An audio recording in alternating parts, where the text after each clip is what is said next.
County.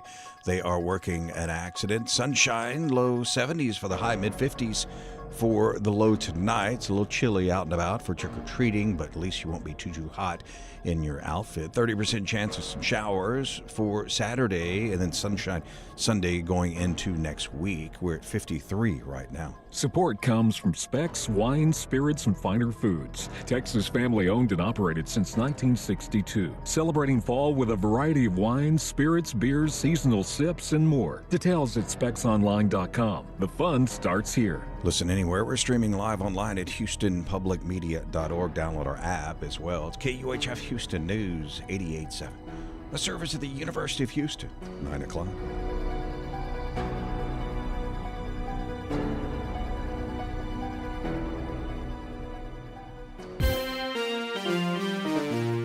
Candy sales haven't exactly followed the usual patterns this Halloween. Houston's not seen by one ranking as much of a Halloween city, and a town in Spain won't let anyone adopt a black cat today. I'm Craig Cohen. Today on a Halloween edition of Houston Matters, our non-expert panel weighs in on these intrigues in the news on the good, the bad, and the ugly. Houston Matters with Craig Cohen is a production of Houston Public Media with support from Baylor College of Medicine. Also this hour, Houston's seen explosive growth over the past decade, primarily in floodplains. The Houston Chronicle's Yilun Cheng tells us about potential connections between development and political campaign donations.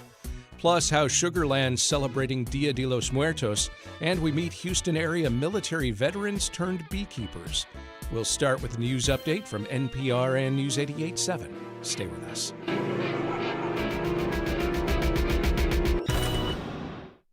Live from NPR News in Washington, I'm Corva Coleman. More than 40 million Americans are about to lose a chunk of money they get every month to buy groceries. Federal funds for the Supplemental Nutrition Assistance Program, or SNAP, will dry up tomorrow. It's a month into the government shutdown. NPR's Kristen Wright reports the Trump administration is under pressure to dip into emergency funds to keep food assistance going. 1 in 8 people in the U.S. get SNAP benefits to put food on the table. Congress set aside nearly $6 billion for the Agriculture Department to keep funding SNAP in emergencies. But the agency says that money can't legally be tapped into right now. The department argues without Congress appropriating funds for the current fiscal year, there are no contingency funds available now. About half of states disagree and are suing the department. The USDA's lapse of funding plan, dated September 30th, said in the event of a shutdown, SNAP's operations should continue since the program has been provided with multi-year contingency funds. That plan is no longer on the USDA website. Kristen Wright, NPR News, Washington. President Trump wants the government shutdown to end. He's demanding that Senate Republicans overturn their filibuster rule and pass a spending bill over Democrats' objections. Senate Republicans have opposed overturning the filibuster. Stocks opened higher this morning after strong earnings reports from some giant tech companies. NPR's Scott Horsley reports the Dow Jones Industrial Average rose about 60 points in early trading. Both Amazon and Apple reported better than expected sales and profits for the most recent quarter. Amazon's results were boosted by the strong performance of its cloud computing service. Apple reported solid demand for its latest iPhone, which went on sale last month. Chipmaker NVIDIA CEO met today with South Korea's president while visiting that country for the big Asia-Pacific summit. South Korea plans to buy NVIDIA chips as part of its artificial intelligence campaign. Treasury Secretary Scott Bessent has put some numbers behind China's pledge to end its boycott of U.S. soybeans. Bessent says China will buy 25 million tons of U.S. beans in each of the next 3 years, similar to what it was doing before the latest trade war. Scott Horsley, NPR News, Washington. Britain's King Charles has stripped his younger brother Andrew of his royal titles and is evicting him from his royal residence. There's been a series of revelations about Andrew's friendship with the late sex offender Jeffrey Epstein. American Virginia Giuffre had accused Epstein of sexually trafficking her to Andrew. She took her life earlier this year. Her brother, Sky Roberts, says King Charles's decision means Andrew cannot use the title Prince anymore. He's just Andrew now, which is great. And my sister would be smiling, and she is from the heavens, I guarantee you. But there needs to be the next step. We need to take the next step here, and he needs to be fully investigated and brought to some sort of account. Andrew has denied knowing Virginia Giuffre. This is NPR. Support for NPR comes from NPR stations, Other contributors include Focus Features with Begonia. Two conspiracy-obsessed young men kidnap the CEO of a company, convinced that she is an alien intent on destroying Earth. In theaters everywhere today. This is NPR. Live from News 88.7 in Houston, I'm Matt Harab. Today is the last day of early voting for Texas's November 4th election. 3 seats are open in the Cypress Fairbanks ISD school board race. 2 years ago, the board gained a 6-1 conservative majority and has since implemented a number of right-wing policies. Brandon Rottinghouse, a professor of political science at the University of Houston, explains why this race could have a larger impact. This election is a microcosm of school board battles across Texas. Conservatives have won victories in several districts, but some backlash has left those wins vulnerable. The Cy-Fair races will tell us a lot about how much conservative bite there is in school board politics in suburban areas. The election could be a referendum on the ultra-conservative policies recently implemented. Cleanup continues along the Galveston Ship Channel after oil spilled in a portion of it on Tuesday. This was all the result of a vessel crashing and discharging oil, according to multiple outlets. The channel was closed between the Gulf Copper Shipyard and Pelican Island Bridge, but has since reopened. There are certain restrictions in place for it now, though. All vessels must stay at least 200 feet away from the pier where the crash occurred and reduce their speed. That's so cleanup can commence on schedule. It has not been revealed yet how much oil spilled or what caused the vessel to crash. President Trump says China will resume purchase of soybeans made in the United States as the two sides hammer out a trade deal. Our Rob Salinas says the deal would be welcome relief for Texas farmers. Texas is not one of the big soybean producers in the country, but it is still facing the same problems. With the Chinese market cut off, farmers have turned to Mexico to unload their product with limited success. Congestion in Mexico, rail congestions, pricing. It has not been successful shipping beans into Mexico thus far this year. Brett Mock owns the Victoria Calhoun Grain Company in Placidio. He says the soybean harvest in the United States was strong this year, but with no export market, they're just piling up. They're sitting in my storage tanks. Texas farmers are facing economic strain because of rising production costs and low commodity prices. The Trump administration has hinted at a bailout while trade negotiations continue. I'm Rob Salinas, News 88.7. 60 degrees right now here on the UH campus. We'll hit a high of 74 today. I'm Matt Harab, News 88.7.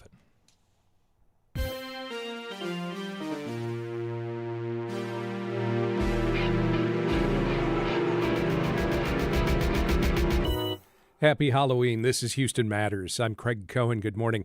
Coming up this hour, where Houston lands in a ranking of U.S. cities when it comes to how we celebrate Halloween, why candy sales haven't followed the usual patterns this holiday, and why a town in Spain is not letting anyone adopt a black cat today.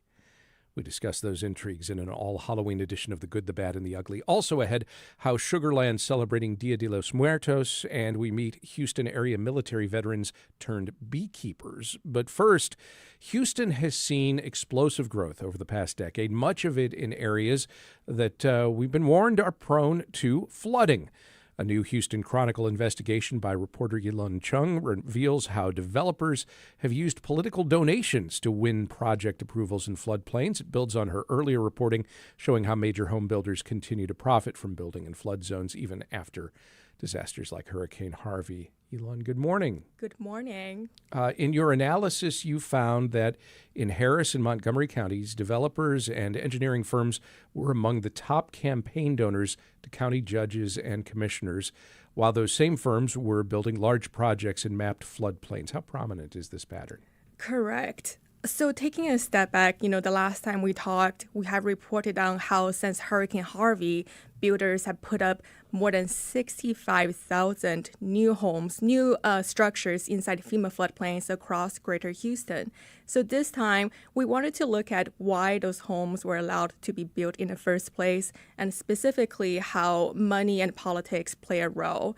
And we dug through a decade of campaign finance reports, and we found that, like you said, the companies behind these flood-prone communities are some of the biggest donors locally. Some of them have contributed hundreds of thousands of dollars to local county judges and commissioners, and those are the elected officials who write the rules on how and where developers can build.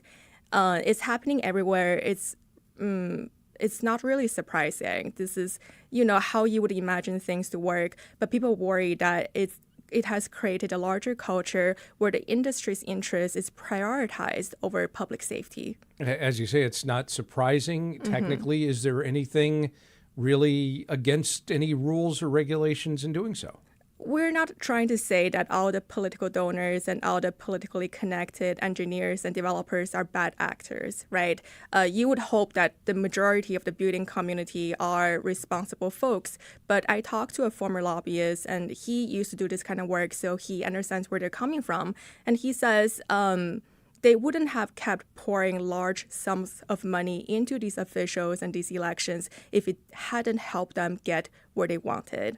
Can you give an example of a development where this has happened and maybe it was an unpopular move, but in terms of political campaigns, a well-funded move? Yes. So one example we looked at was this proposed development on the border of Montgomery County and Harris County.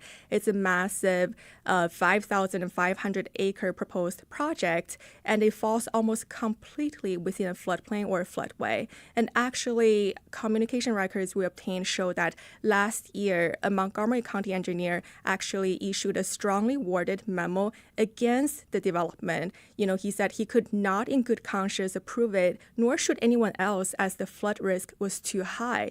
But his comments were rescinded and he was taken off the case soon after the developer complained to the local county commissioner who had received campaign donations from the company's top leaders. What are public officials, either in Montgomery or Harris County, saying about that development and developments like it? So the Montgomery County's engineering department didn't respond to our request for comment.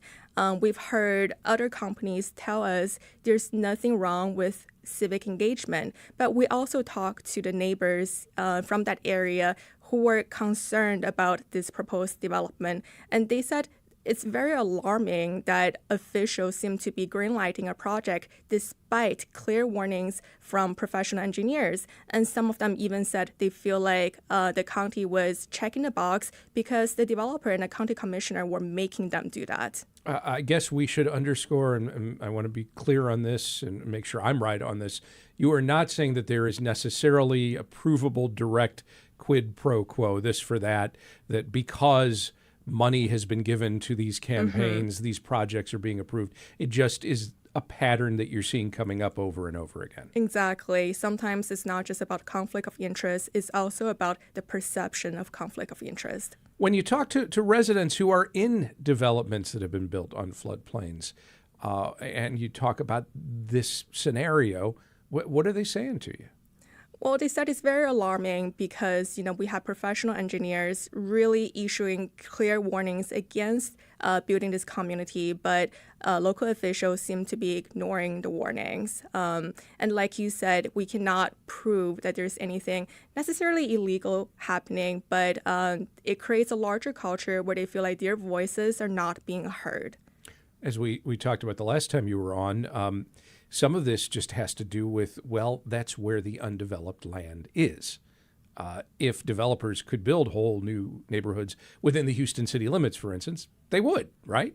True. The region is running out of, easily accessible large tract land that's dry and isn't and doesn't intersect with floodplain boundaries. But there is land that's not right next to a river.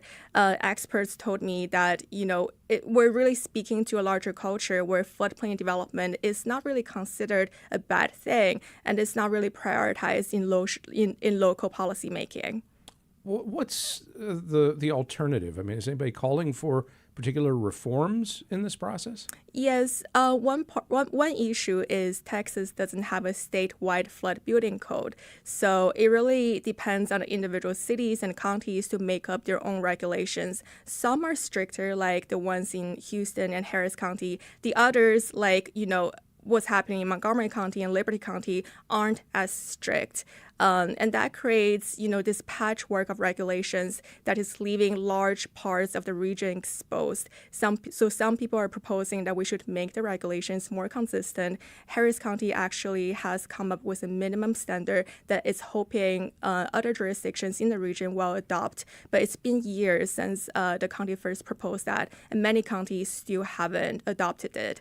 And the problem is, floodwater doesn't follow city or county line. So if you have a lot of floodplain development happening in Montgomery County and the regulations aren't necessarily stringent, then that can affect downstream communities in Harris County as well. Yilun Cheng, investigative reporter with the Houston Chronicle, thank you very much. Thank you for having me.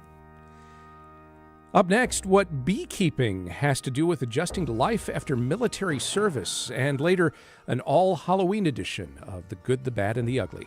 Stay with us as Houston Matters continues. It's not just your car. It's the one that brought your kids home from school, took you cross-country, held memories, laughter, even a few breakdowns. When it's time to let go, give your car a new purpose. Donate it and turn memories into meaningful support for this station. Plus, you'll enjoy free and easy pickup, potential tax benefits, and a simple donation process. Your gift supports the programs you and your family love. Donate today and help keep public media strong. Call or donate online.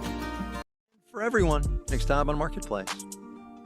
It's tonight at 6:30. Support for Houston Public Media comes from listeners like you and from Baylor College of Medicine. Through research and innovation, Baylor continues to redefine what's possible in healthcare and medical discovery.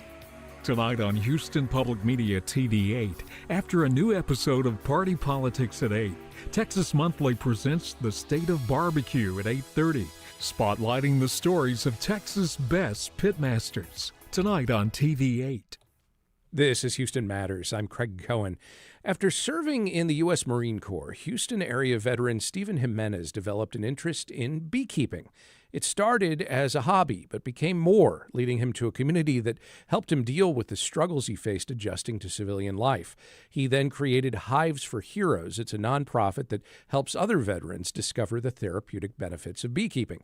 Jimenez and fellow beekeeper and Army veteran Troy Yard met Houston Matters' Michael Haggerty at one of the group's hives in spring, where Jimenez explains how turning to the natural world has helped them. Yeah, this is a really incredible story of really good organizations coming together to make the world a better place.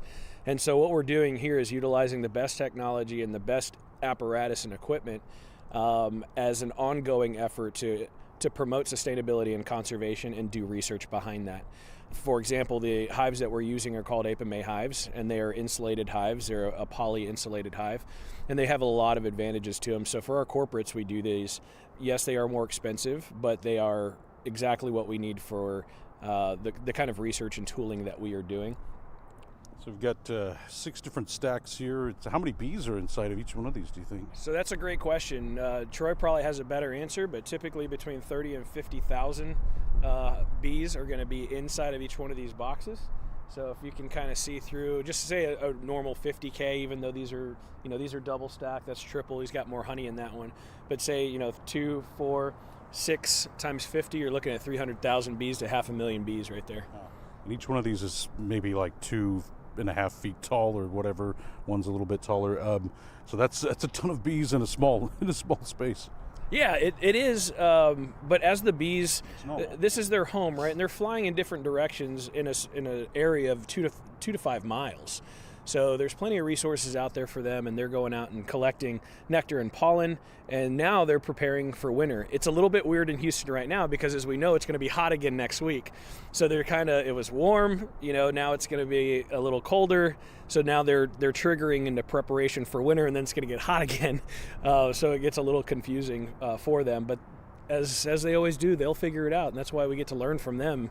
Their discipline, their integrity, their ability to work hard every day, completely unseen, completely unnoticed, and then build the most beautiful product in the world, which is honey. These beehives here, in any beehive, the beautiful thing about beehives is that there are 3 castes of bees. You've got the worker bee, the drone bee, and the queen bee. The queen bee, there's 1 queen bee in every single colony here, and she's basically laying eggs upwards of about 2,000 eggs a day. no matter what the temperature is outside, whether it's cold like this or hot 110 degrees, the worker bees inside will keep the babies, the eggs and the larvae that the queen lays in 93 to 98 degrees at all times. And so their sole focus, all those worker bees, their sole focus is the bees to come after them. And so everything they do is for the bees to come after them. And they survive by the bees that were before them. And so their life cycle is only about 45 to 60 days. And in that life cycle, they'll travel the circumference of the earth 4 times to collect up 1/12 of a teaspoon of honey in their lifetime. And that 1/12 of a teaspoon of honey is not for themselves, that's for the bees to come after them. Much like you and I should always be. Everything we do today should always be for those that come after us. And we survive on the things that were prepared for us before us. So there's a beautiful story inside each of these colonies. All these colonies tell us or teach us how we should sustain ourselves as well. So were you in the military yourself? Yes, sir. I spent 30 years in the United States Army. I was 20 years active duty and 10 years reserves. How did you end up in the Army? College. I was young, dumb, and wanted to go to college. I knew I had to get to college, and so I wound up joining the reserves originally to get college money. And once I went to basic training and graduated basic training, I knew that active duty was for me, and so I went reserves for a few years, and then I wound up joining active duty after that. I stayed active duty for quite a while. I couldn't get my college done while I was on active duty, so I got out for a while to go to college, and then once I got done with college, I went back to active duty and continued my service with a college degree. And Steve, I know you were in the Marine Corps. How did you end up in the military? 9/11 was my junior year of high school, so clearly a very memorable and traumatic experience for all those that were alive at that point. You know, when that happened, a lot of my buddies went to the Marine Corps, and then my ex-brother-in-law was Marine as well, and my parents did not allow me to get in immediately, so they said, you can go to college and let's see if you change your mind. I went to Texas A&M University, graduated with the BS there, and then went to the Marine Corps anyway. Did it anyway. Yeah. After serving, I mean, how did you end up finding bees of all things as your answer for community and some of the things that you were enduring? Yeah, definitely bees found me through a friend. So one of our core values is relationships, and just like a Marine or a military structure, you have battle buddies. And I was going through a dark time.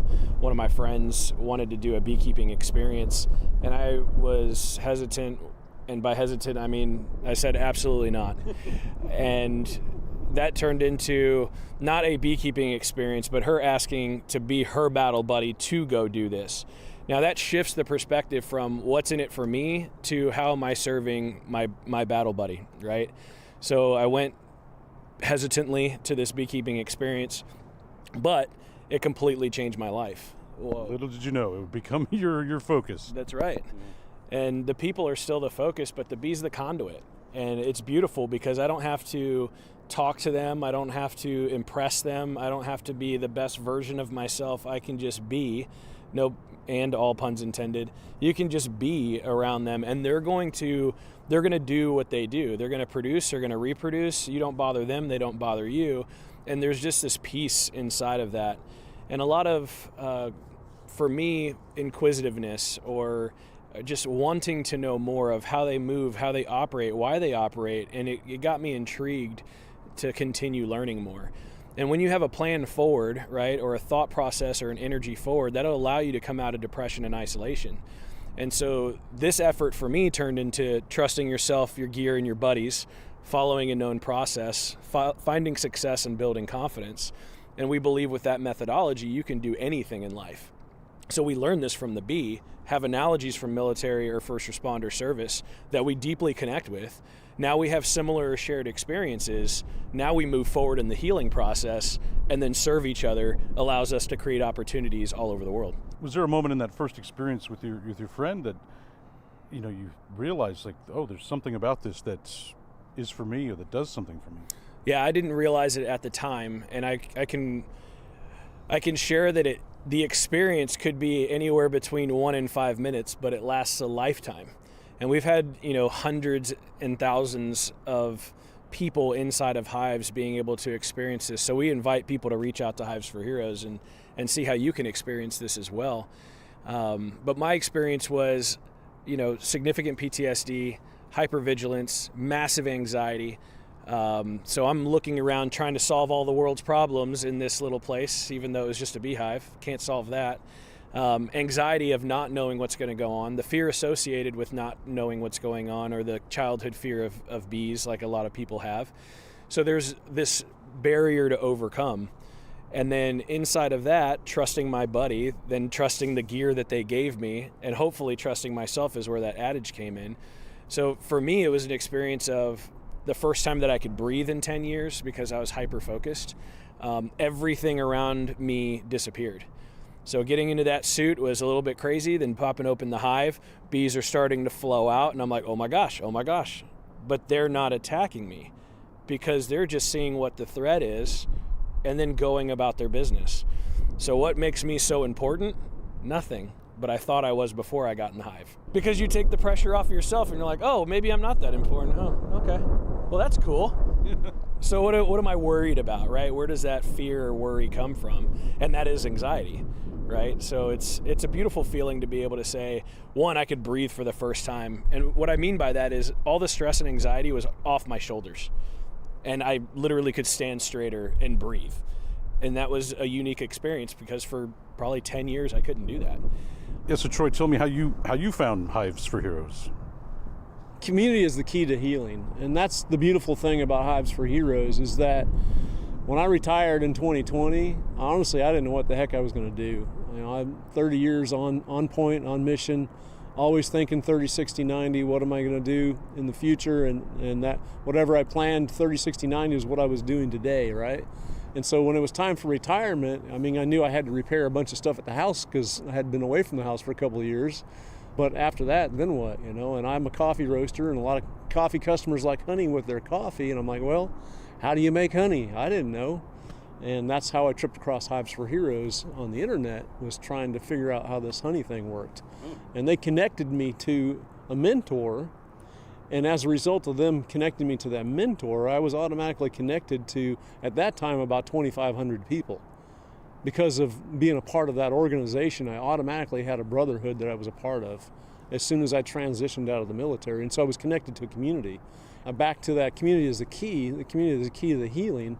Just as these bees here, they cannot survive without a community of bees in each of these boxes. Right? If it's just one or two bees, the box dies out. But because, queen is laying 2,000 eggs a day, there's upwards of 20 to 40,000 bees in each one of these colonies. And because of those 20 or 40,000 bees in each of those colonies, they survive. And just as we here in Hives for Heroes, when we join Hives for Heroes now, we're up to over 10,000 members nationwide. And so today, I literally know people in Delaware, Missouri. I just got done talking to somebody in Australia this week because of Hives for Heroes. I've been connected to this community, and I'm able to network and be a part of that community to survive and get through day-to-day activities. So Steve, just what would you say to veterans in general about the importance of, connecting to nature, whether it's through bees or any other approach, agriculture or something else, or connecting to other people and creating community as means to help them readjust to life, to deal with the things they've seen and adapt to life and move forward after their service? I will say connection is very hard when you're in a dark space. Being in a space of depression and isolation, the last thing that you want to do is reach out or reach up to somebody else, right? There's a lot in that. Some of that is admitting that everything's not perfect, right? Well, guess what? Nobody's perfect, so we can get over that one. Some of it's shame, guilt. Survivor's guilt is a big thing for a lot of us. Shame in what we have done, what we have seen, etc. That could be a veteran or first responder. It doesn't matter what your background was. We understand that trauma affects the brain the same way. So whether that's military sexual trauma, whether that is childhood trauma, whether that's combat or a bad car accident, all the trauma affects the brain the same way. So we attack it the same way through alternative therapy of beekeeping. We let the bees do the healing. There's a ton of amazing things that you should and could be doing out in nature. One is the grounding effect. Take off your freaking shoes and stand in the grass. You are literally connecting yourself to Earth. It is science, okay? On the other side of that is getting off the couch. We used to say, get off the couch and get out the bars and get in the bee yard, right? So now get into the bee yard. You're getting off the couch. You're making better decisions, and this just happens with the community that you're with. You're making better decisions. You're going outside. You're breathing fresh air. You're getting sunlight. All these things that we need as humans that we forget because we're in, closed buildings or, artificial light. So now we have, close to 10,000 of our closest friends all around the country that love bees, love the conservation aspect, love the sustainability aspect, and are able to do something in their communities that is truly unique together. Stephen Jimenez is a Marine Corps veteran, a beekeeper, and the founder of Hives for Heroes. He and Army veteran and beekeeper Troy Yard spoke with our Michael Haggerty from one of their hives in spring. Jimenez will appear in an upcoming episode of the PBS series After Action. It will be available online and on demand starting Monday. Just ahead, from where Houston ranks among U.S. cities when it comes to celebrating Halloween, to why a town in Spain's not allowing adoptions of black cats, at least for the moment. We bring you an all-Halloween edition of The Good, the Bad, and the Ugly as Houston Matters continues.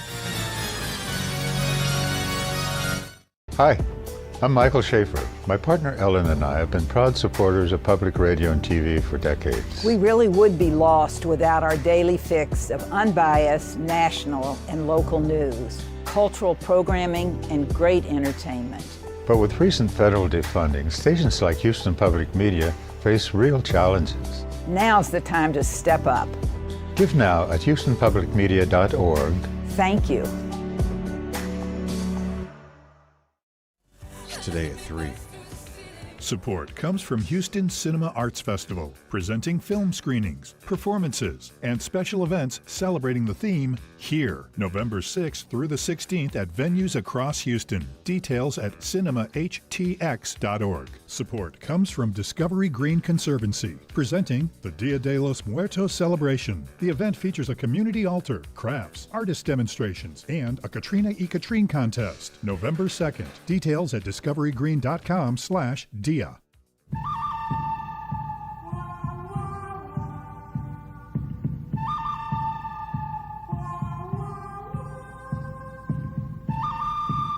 A lot can happen in a week. Some of it good, some of it bad, some of it downright ugly. When faced with intriguing developments in the week's news, we turn to a rotating panel of non-experts to parse the good, the bad, and the ugly of it all. On today's panel, Jack Young, head of the University of Houston's Professional Actor Training Program and director of the Houston Shakespeare Festival. Jessica Brown, co-director of Station Theater and apparently a spoon for Halloween today. And Jennifer Hadayia, executive director of Air Alliance Houston. Jack, Jessica, Jennifer, happy Halloween. Welcome. Morning. Thank you. Happy Halloween to you as well. Panel, a study from those rankers at Wallet Hub had a lot to say about the Houston Halloween experience, and it's not all good. The site used 20 key metrics to work out which U.S. cities offer the best Halloween hangs, and we wound up 52nd out of the top 100 large U.S. cities. But drill down, and we cracked the top 10 for Halloween fun. It seems we Houstonians throw a lot of parties, have our share of haunted houses, sell a boatload of candy, costumes, and other holiday supplies, among other things. We ranked far lower, however, when it comes to trick-or-treater friendliness, measured by things like walkability, car crash data, and crime. And curiously, we ranked low on weather, based on a metric measuring average temperatures and chances of rain. Whatever the conditions traditionally, today's forecast suggests it's going to be dry and temperatures ranging from the 50s to the 70s. I'm not sure how it could be better, but whatever. Houston gets props for Halloween fun, points off for trick-or-treating friendliness, and a dubious low mark for weather in Wallet Hub's rankings of the best Halloween experiences in America. Is this good, bad, or ugly? Jack Young, start us off. I say it's good because while we are 52, we're ahead of Dallas. It's 53. And we're ahead of Fort Worth at 55. We're ahead of Lubbock at 56. We're ahead of San Antonio at 57. Success. We're ahead of 58. It's just Seattle. And sorry, Austin once was weird, but not anymore. Once Michael Jagger brought that computer out of his dorm room, he's 75. So while we do languish and we do have to toss props to Laredo at 16 and Irving at 25 and El Paso at 26, I'll take 52 as long as we're one ahead of Dallas. Okay, so Houston is the best big city for Halloween. There it is. Yeah, I knew there'd be a way conditionally to celebrate. All right, good, bad, or ugly, Jessica Brown. I think it's good. Who doesn't want to have Halloween fun? It's one of the most fun days of the year, and that's a great place for us to rank. And, this is unusual weather for us. Sometimes it's actually even a lot hotter right now, so I kind of support that, honestly. I'm looking forward to having this beautiful weather today, and I think that is the most important takeaway. That and lots of wonderful candy. So we'll be good. I'm sorry. I'm stuck on the spoon. Distracted by the spoon. I'm distracted by the spoon. Yeah, it's because my spoon is too big. I get it. Yeah. Now that you've seen the video. I got it. Yeah. I got it. Good, bad, or ugly, Jennifer Hadayia. Okay, so since this is the official Halloween edition of Good, Bad, or Ugly, I'm going to start by making a motion that we use the options of trick, treat, or smell my feet. So in that vein, yes, I think this is a smelly feet situation. And I'm disappointed that we're not even in the top 50 states nationally, and I think or cities. Top 50 states, top 50 cities nationally, and one of the main reasons being something that is so preventable, and that is neighborhood design. Right? So we truly underestimate how things like street design impact our quality of life. Houston has a problem here. We have a problem embracing sidewalks and crosswalks and road diets and bike lanes and roundabouts, things that make streetscape safer. And it is true that it's hard to trick or treat on foot in a neighborhood that is unsafe. I live in one of those neighborhoods, and there are so few trick-or-treaters every year. It makes me very sad. And the ones that are there are literally driven from house to house to house by their parents. And they run out, they ring the doorbell, they run back in. Look, Houston's walkability scores have been low for a very long time, and we're just not serious about making the changes that would change that. And so now we're a bad place to trick-or-treat. The Heights being the one place that people do walk around in. Oh, I think there are other there are other communities. I mean, there are certainly some areas that are more walkable. It's just maybe not as many as there should be. And frankly, they're not equitably distributed. Every neighborhood should be a walkable neighborhood. Number one is New York, so I found that interesting. Yeah, I mean, weather maybe, walkability probably. I don't know. Panel, you might have noticed a fluctuation this fall in candy costs while stocking up on handouts for Halloween. Candy makers like Hershey at first raised prices due to rising costs from tariffs, in particular cocoa inflation. But consumers balked, choosing more non-chocolate candies instead, and when sales were flat, retailers started offering more discounts on those Hershey bars. As Reuters reported Thursday, according to data provider Data Assembly, one unnamed mass retailer by early this month had put more than half of its Hershey candy products on sale. That led to a mixed result for the American chocolate maker, which posted third quarter sales Thursday, which exceeded lowered expectations but did not impress traders. This Halloween's choconomics have been, complicated. Is this good, bad, or ugly? Jessica? I think the fact that the prices are going down is good. The fact that they went up obviously is bad, but I think that there's a lot of us that are such chocoholics that it really doesn't matter. We're going to keep eating chocolate. I would prefer Reese's over Hershey's personally, but that's because there's the perfect ratio of peanut butter to chocolate and the peanut butter pumpkins. Yeah. You cannot get any better than that. So that's my thought on that.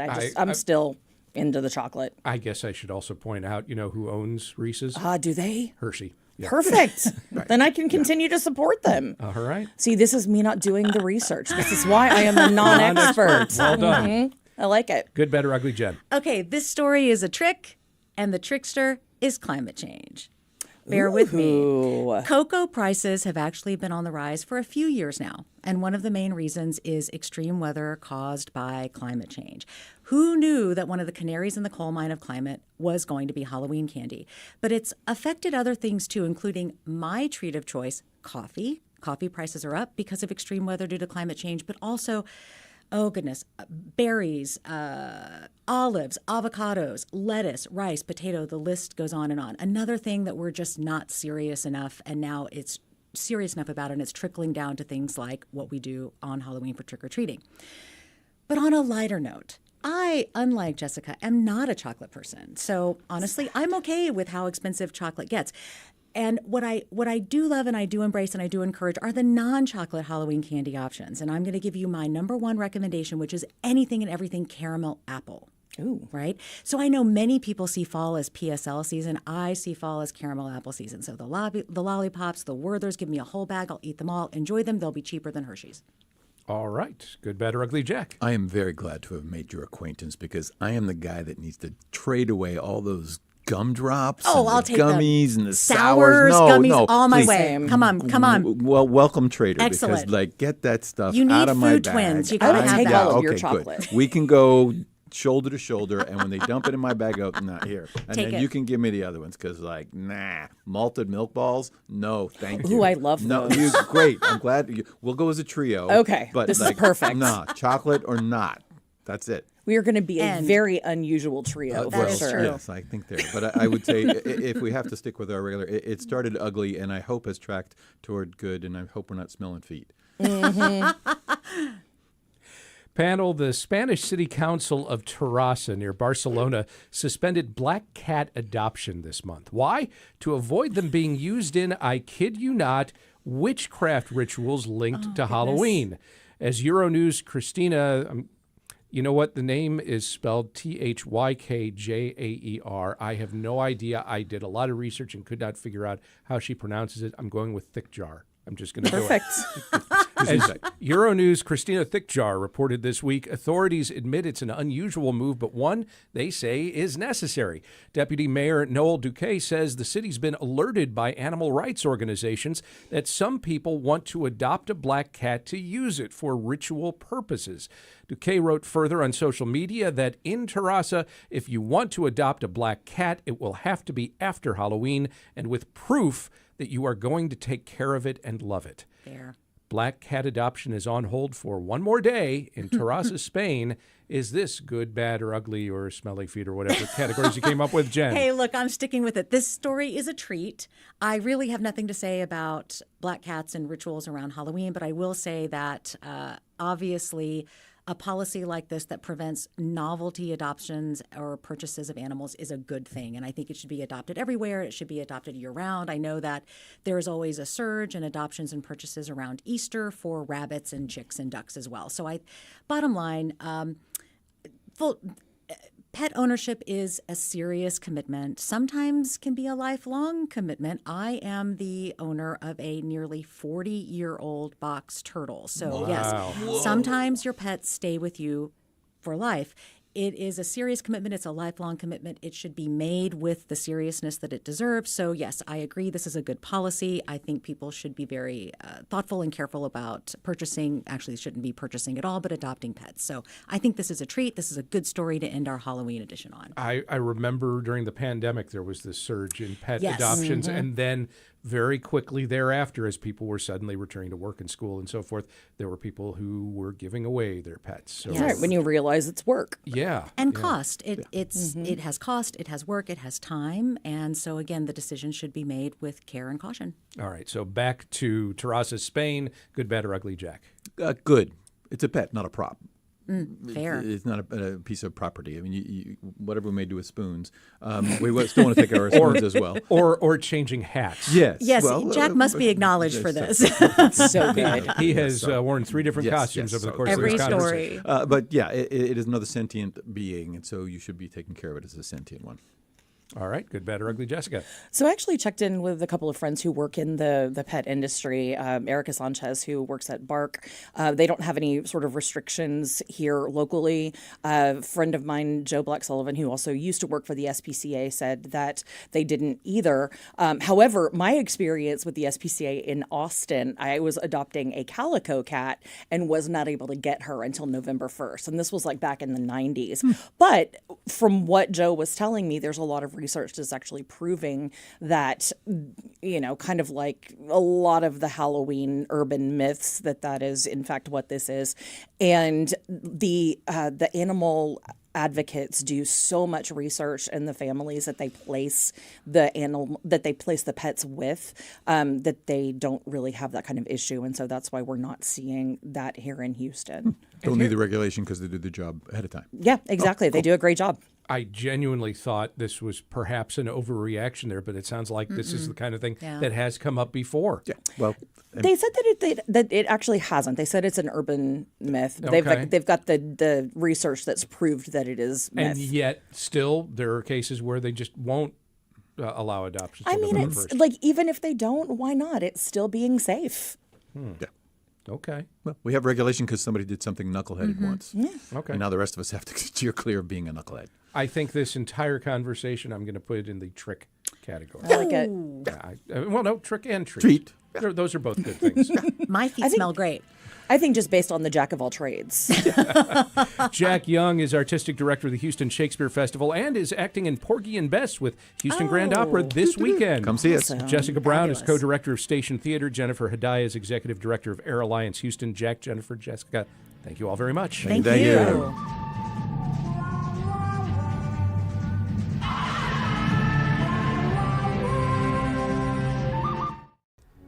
Want to binge All Creatures Great and Small, catch up on Nova, or revisit Ken Burns' documentaries? You can with PBS Passport.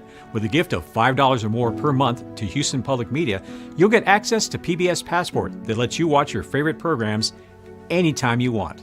Support the programs you love and enjoy them on your own schedule with PBS Passport. Make your gift now at houstonpublicmedia.org/donate.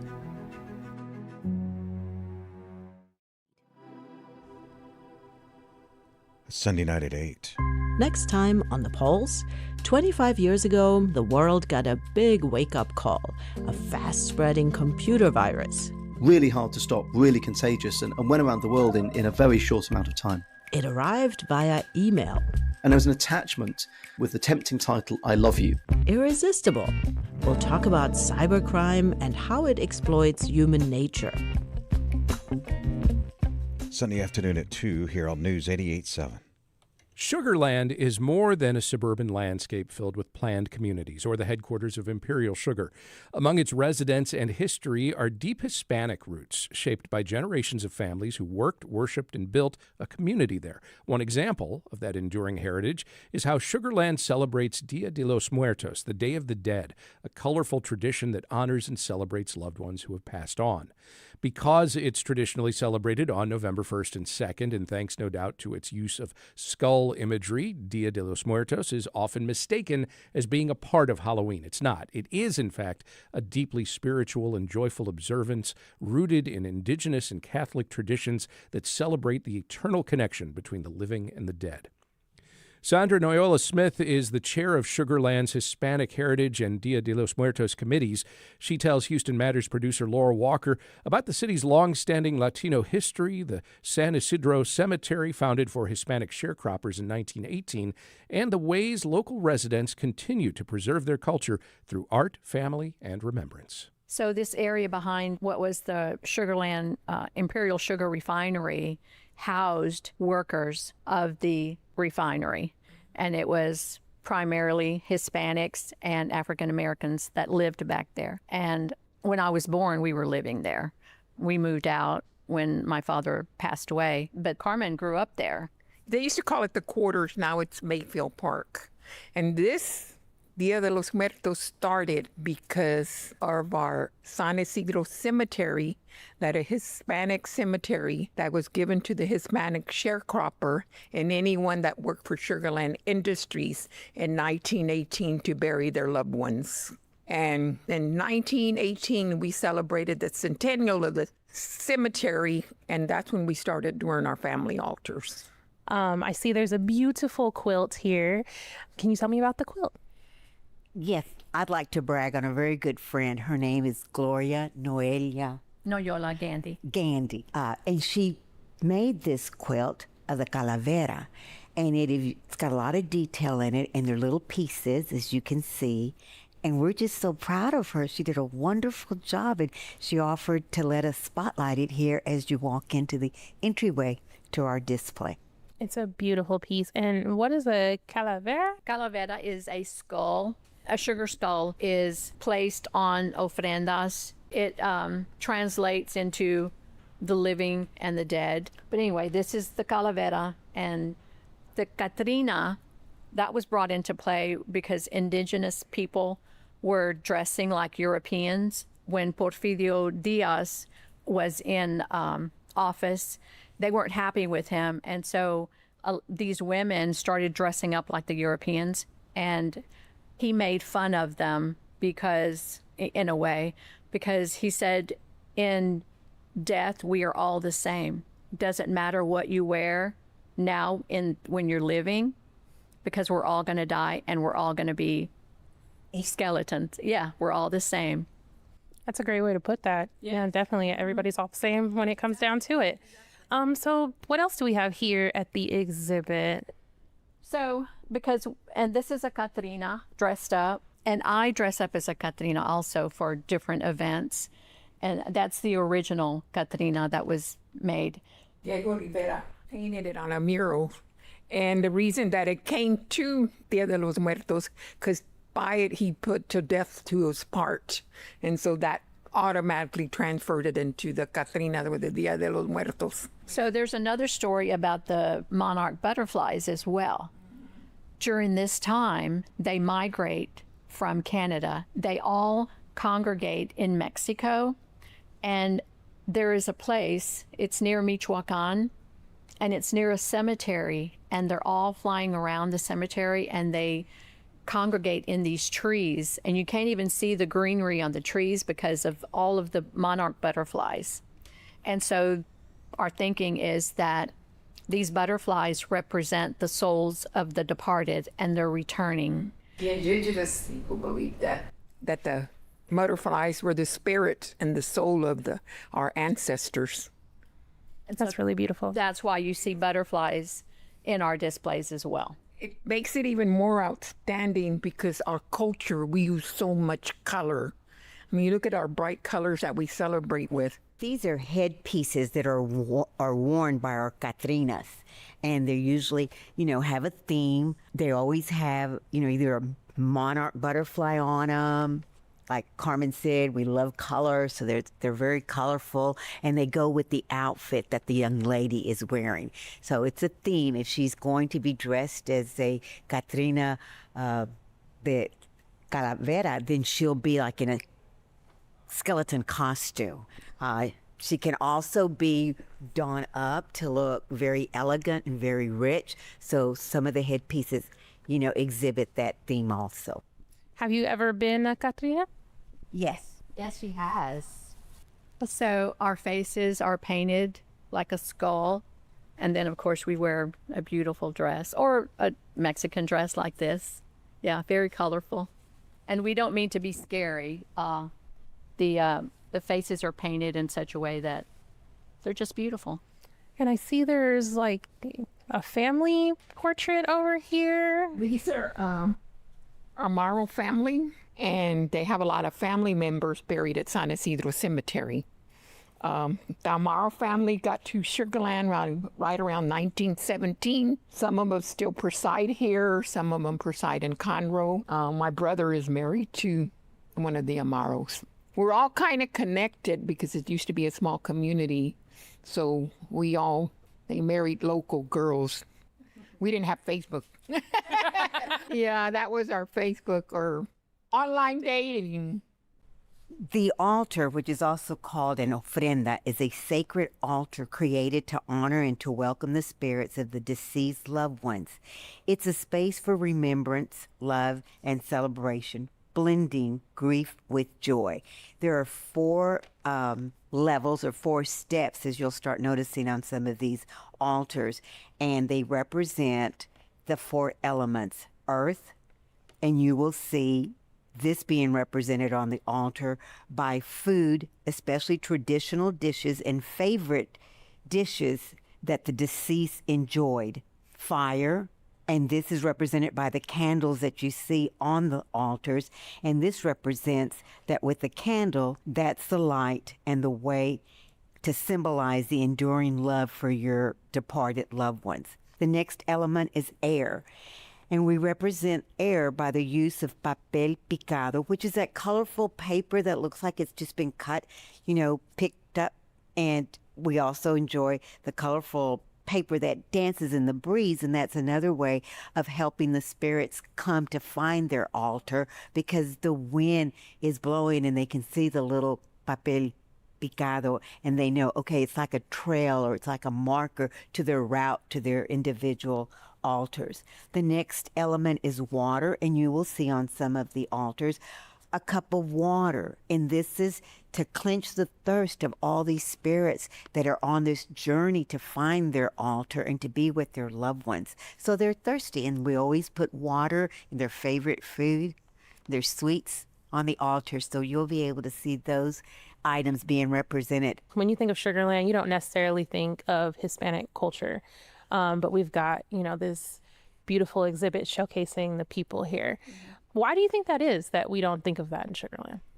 Probably the lack of the media or the publicity of it. It's alive and thriving in our culture, and so we do this every year. But I think we just don't have the vehicle to get it out there. I think I'd like to owe, a lot of thanks to the movie Coco, because of that movie Walt Disney did. Now people are aware of this is, one of the things that we celebrate. It's part of our culture, and we've been doing it. So, 3 cheers for for Hollywood, for Disneyland for doing that for us. We just need the exposure. Probably don't have the vehicle yet to get it out there for more people, for the public to be aware of it. But as Houston was described as a melting pot, Sugar Land is that way. And we have big diversity of people here in Sugar Land. So it's kind of hard to just point to one group, because there's so many of all of us. But that's my passion, to get out the history and the culture, especially of Sugar Land. I've gone and had talks, because I don't know if you've ever heard the Little School of 400 Words, which was a pilot for Head Start. And it was introduced by Felix Tejerina and the LULAC. And one of the schools was right here in Sugar Land. One was in Wharton, one was in Richmond, Rosenberg. That's what I like. We have our Congressional Medal of Honor winner, Macario Garcia, from Sugar Land. So many stories, but you have to teach and you have to pass on the stories. How, in your own respective families, do you make sure that you continue passing on that history? In my family, my mother has passed away, but I've got older sisters, and we maintain the food that she cooked for us, all the Hispanic food, like tamales for Christmas time, and the traditions that we've experienced. And for Easter, it's a different food. And of course, we have Thanksgiving too, but we just make sure that we continue doing it for our kids. And as far as the history, we don't really talk a lot about it, but when we get together, everyone has stories. It's just great to hear. Houston Matters producer Laura Walker spoke with Sandra Noyola-Smith, chair of Sugar Land's Hispanic Heritage and Dia de los Muertos committees, along with committee members Carmen Flores-Perez and Nora Loya Rodriguez. The Dia de los Muertos exhibit is on display at the Sugar Land Heritage Museum through Sunday.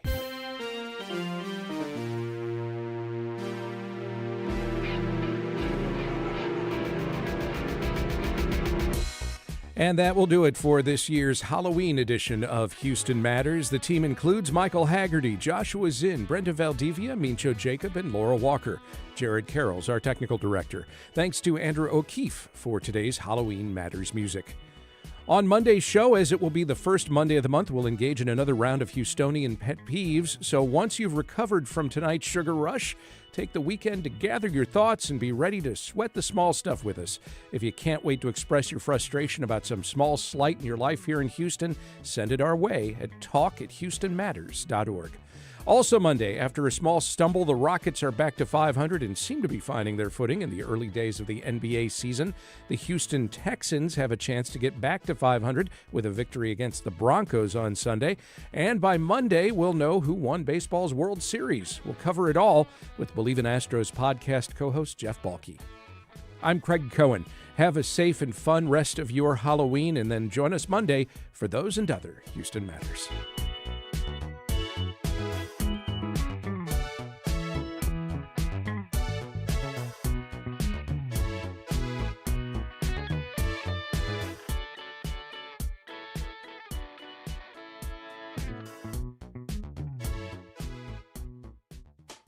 Support for Houston Public Media comes from listeners like you and from Baylor College of Medicine. Through research and innovation, Baylor continues